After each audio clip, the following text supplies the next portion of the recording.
everyone, you're watching at assist.net where I post troubleshooting videos and useful tutorials, and in today's video I will show you how you can easily change the password of your Discord account. So without talking anymore, let's get started with the video.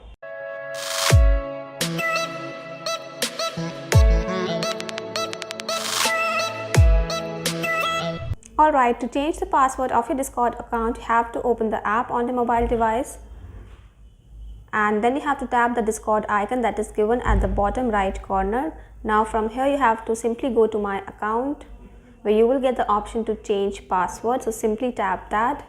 Now here you have to enter your current password and then you have to enter the new password that you want to set for your Discord account. Once you are done entering both the passwords, the current one and the new that you want to set, you simply have to tap the blue icon at the bottom right corner of the screen, and this will change the password of your Discord account. That was all for this topic. If you found this video helpful, make sure to hit the subscribe button and also press the bell icon to stay notified of all my latest videos. And in case if you have any issues or doubts, you can ask me in the comment section down below.